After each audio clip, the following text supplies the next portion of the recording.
बिस्मिल्लाहिर्रहमानिर्रहीम। अस्सलाम वालेकुम नाज़रीन, मैं हूं आपका मेज़बान दानिश अंसारी और आप देख रहे हैं शामी रूहानी टीवी। मेरे साथ मौजूद हैं मशहूर एस्ट्रोलॉजर एम ए शामी साहब। शामी साहब के साथ आज हमें बड़ा इंटरेस्टिंग टॉपिक पर बात करनी है और ये टॉपिक है राहु की ट्रांजिशन के हवाले से। राहु ट्रांजिट कर रहा है, इससे किन बरूज को बेनिफिट्स होंगे, किन बरूज ने एहतियात करनी है। तमाम 12 बरूज के हवाले से हम बात करेंगे कि राहु की ट्रांजिशन के से जो असरात मरतब होंगे तमाम 12 बरूज पर वो क्या हो सकते हैं।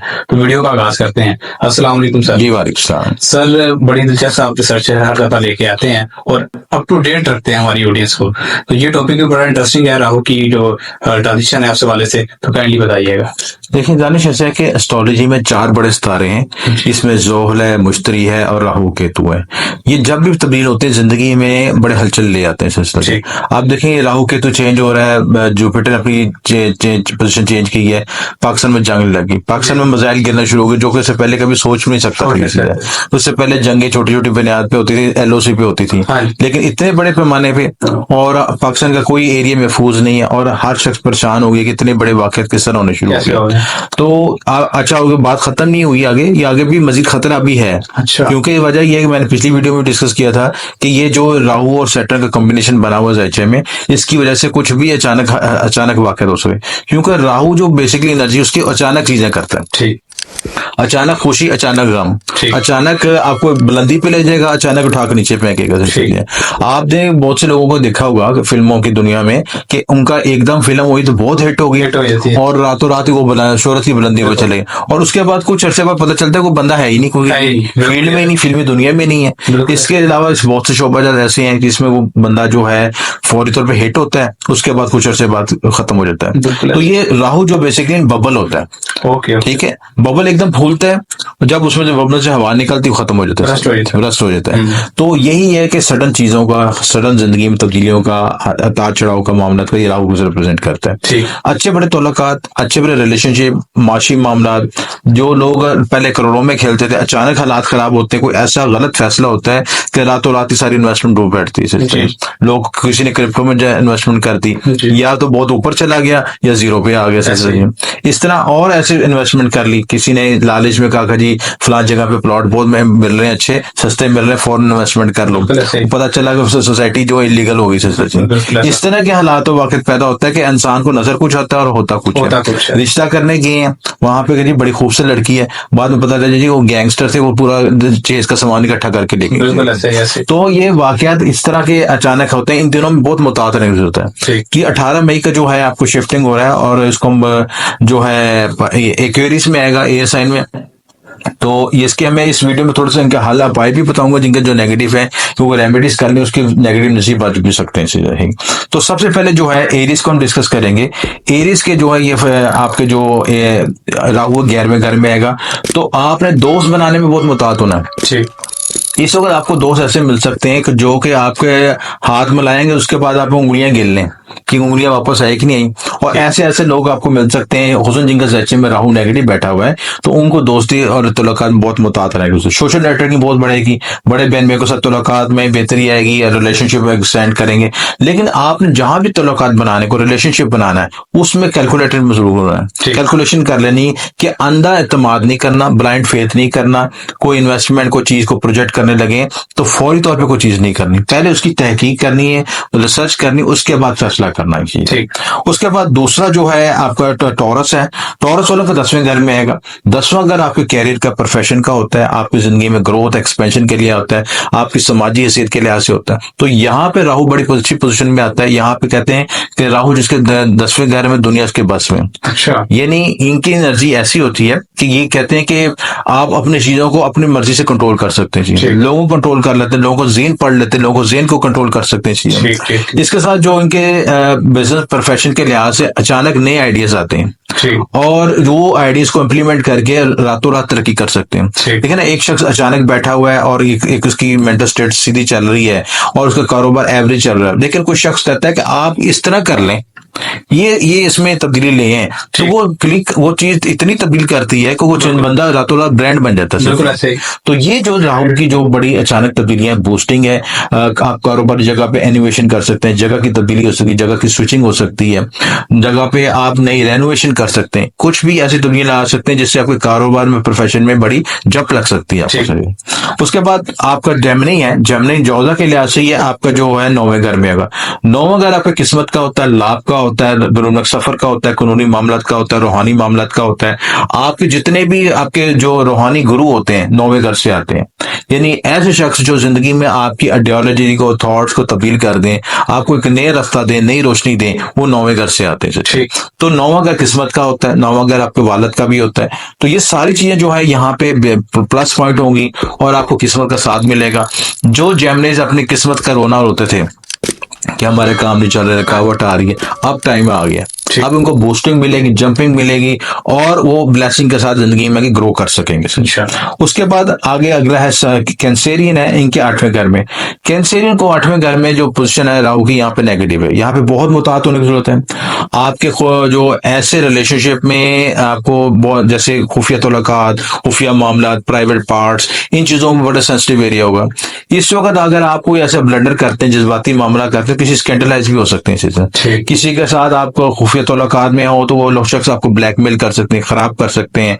प्लस आप अगर कोई ऐसे काम कर रहे हैं जिसमें उलूम मख्फी तक का काम है, फिर आप ग्रोथ कर सकते हैं। अगर रिसर्च ओरिएंटेड काम है आपका, प्लस आपका ऐसा काम है जिसमें कोई विरासती प्रॉपर्टी शामिल होती है, इंश्योरेंस के पैसे इस्तेमाल होते हैं, इंश्योरेंस मिल भी सकती है, विरासत के पैसे भी मिल सकते हैं, इन सब मामलों में बेनिफिट होगा। लेकिन अगर आप कहते हैं कि रातों रात में कोई जंप लगाने का ऐसा खुफिया प्लानिंग करूं तो उसमें झटका भी लग सकता है, नुकसान भी हो सकता है। तो लिहाजा मुतात होकर चलें। और ये 8वां घर में यहाँ पे राहु की पोजीशन जादू टूने मंत्र को भी बताती है कि इन ऐसे लोगों पे जादू टूने और अमलियात के असरात भी हो सकते हैं। लिहाजा अपने खाने पीने के मामला, अपने बाल, कपड़े, नौखून, तस्वीर, इन चीजों में कॉन्शियसनेस किसी के पास नहीं जानी चाहिए। उसके बाद एक जो आपका लियो है, लियो साइन, लियो साइन के आपके 7वें घर में आएगा। खुसूसी मोहतात रहने की जरूरत है। अच्छा, 7वां घर किसी का शादी के मामला का, अज़वाजी जिंदगी का, आपके बिजनेस पार्टनरशिप का। यहाँ पे ऐसे लोग मिल सकते हैं या आप रिश्ता देखने जा रहे हैं तो उसमें मैनिपुलेशन हो सकती है, दिखाएं कुछ हो कुछ ये। और यहाँ पे वो लोग मिल सकते हैं आपको जो कि जी के ये हम तो आपको रातों फौरी रिश्ता चाहते हैं कि हमारे फौरी तौर पे कोई रिश्ता हो और फौरी तौर पे हम आपको रिश्ता करके मामला तय कर लें। इस वक्त आपने कॉन्शियस होना है, आपने पूरी ब्रीक मिनी से देखना है, क्योंकि धोखे फ्रॉड का चांस यहाँ पे है। कोई चीटिंग वाले मिल सकते हैं, गलत लोगों से हादसा हो सकता है। पार्टनरशिप कर रहे हैं उसमें चीटिंग होती है, डिसीविंग हो सकती है, पार्टनरशिप में मैनिपुलेशन हो सकती है, दिखाएं कुछ, बात कुछ हो, आपकी इन्वेस्टमेंट फंस जाए, किसी जगह कोई मसला पैदा हो जाए, इसलिए बहुत मुतात होने की जरूरत है। अलबत्ता 7वें घर में जो बिजनेस के लिहाज से आपको नई आइडियोलॉजी, नए थॉट्स आएंगे कि आप अपने कारोबार को किस तरह मूव करके आगे लेके जा दें, उसको एनर्जी को यूज कर सकते हैं। उसके बाद लिब्रा, उसके बाद सुमला है विर्गो, 6ठे घर में होगा। दुश्मनों में हावी होंगे, बीमारियां पे काबू पा सकते हैं, कर्ज के मसाइल जो हल हो सकते हैं। 6ठे घर में राहु की पोजीशन अच्छी समझी जाती है। यहाँ पे आपके रोग, ऋण, दुश्मन है, उन पे आप हासिल पे हावी हो सकते हैं चीजें। प्लस आपके खिलाफ साजिशें भी हो सकती है, ये भी ध्यान में रखना है कि आपको बैक बैटिंग है हो गई है या कोई अपना प्लानिंग करने लगे, बिजनेस का शुरू करने लगे तो किसी को शेयर नहीं करना अपने अपना काम को खामोशी के साथ अदा करें, जितना बेस्ट से बेस्ट कर सकते हैं और उसको ओपन ना होने दें। जब काम फाइनल हो तो फिर उसे ओपन कर सकते हैं, अदरवाइज को ओपन करने की जरूरत नहीं ताकि नजर ना लगे, हसद का शिकार ना हो। उसके बाद लिब्राज हैं, 5वें घर में होगा।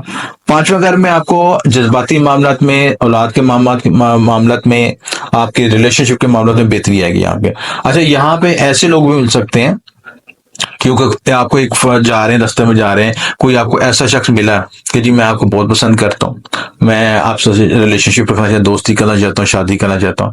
यहाँ पे फौरी तौर पे अगर आप उसको तहकीक जरूर करें, कोई ऐसा वादा ना करें, ऐसी कमिटमेंट ना करें जो कि बाद में आपके गले पड़ जाए, क्योंकि राहु डिसीविंग का है, चीटिंग का है, तो इसमें मुतात रहने की जरूरत है। अगर कोई ऐसा अटेम्प्ट होता है, ऐसी चीज होती है, तो पहले उसकी ग्राउंड रियलिटीज चेक करें, उसके बाद मामला को तय करें। उसके बाद अगर आप मिजान वाले अगर कोई स्टॉक एक्सचेंज या बिजनेस प्लानिंग करना चाह रहे हैं तो उसमें भी मुतात रहें। कोई बड़ा बूस्ट लग सकता है, जंप लग सकता है, प्रॉपर्टी या आपको लॉटरी वगैरह खेलने, उसमें भी जंप लग सकता है चाहिए। उसके बाद स्कॉर्पियोज हैं, 4थे घर में जमीन, प्रॉपर्टी, जायदाद, घर, गाड़ी, फरोख्त, घरेलू मामलात में बेहतरी आएगी चीजें। अगर आप कोई जमीन प्रॉपर्टी की कोशिश कर रहे हो तो ये वक्त बेहतर है, आपको कोई बड़ा घर खरीद सकते हैं, जमीन प्रॉपर्टी खरीद सकते हैं, लेकिन डॉक्यूमेंट को जरूर चेक करें, ग्राउंड वैल्यू को जरूर चेक करें कि आप फैसला करने सही कर रहे हैं, उसके बाद वैल्यूएट करें। उसके बाद कॉस, सैजिटेरियस, इनके तीसरे घर में आएगा।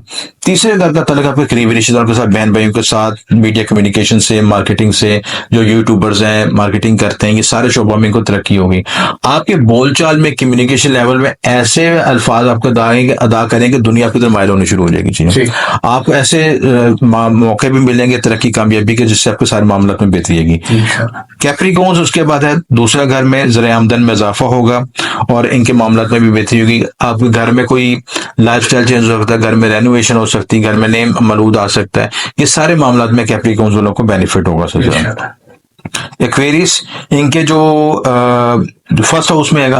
फर्स्ट हाउस में जब यहाँ पे एक्वेरियस में आता है, क्योंकि राहु का ऑन साइन भी है, तो यहाँ बेनिफिट ये होता है कि आपकी दिमागी सलाहियतें बेहतर होती हैं, आपका विजडम में इजाफा हो सकता है, आपकी इनोवेशन और आपकी सोच समझने की सलाहियतों में कई गुना इजाफा हो जाता है। तो माजी में जो अपनी सेटबैक से आपको एक्सपीरियंस हुआ है, राहु यहाँ पे उनको रिकवर करेगा। आपको जो लॉसेस हुए थे उसको रिकवर कर सकेगा और जिंदगी में बूस्ट तरक्की दे सकेगा।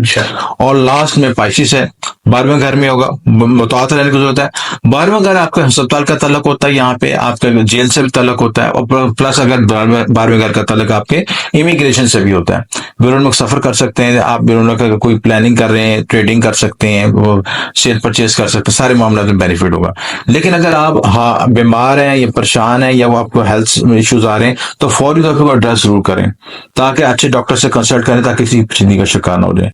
तो इस वीडियो में मैंने 12 के बारे में डिस्कस किया कि ताकि ये गिले किसी को गिला ना हो, कभी मेरा बोझ रह गया था, सबके बारे में डिस्कशन हो गया। जिनके ज़रिए में नेगेटिव राहु बैठा है, वो खास तौर पे ये करें कि बुध वाले दिन जो है एक नारियल का सदका 7 से 17 बार वार के अव्वल आखिर दुरूशी पढ़ के बहते पानी में सदका करें, तो इंशाल्लाह नेगेटिव एनर्जी रिमूव हो सकेगी। इंशाल्लाह। बहुत शुक्रिया सर, आपने अपने कीमती वक्त में से कुछ वक्त निकाला, इतना जबरदस्त प्रोग्राम आज ऑडियंस के साथ शेयर किया। इंशाल्लाह नेक्स्ट वीडियो में ऐसा ही इंटरेस्टिंग प्रोग्राम आपके साथ शेयर करेंगे। अगली वीडियो तक के लिए मुझे और एम ए शामी साहब को इजाजत दीजिए। अल्लाह हाफिज।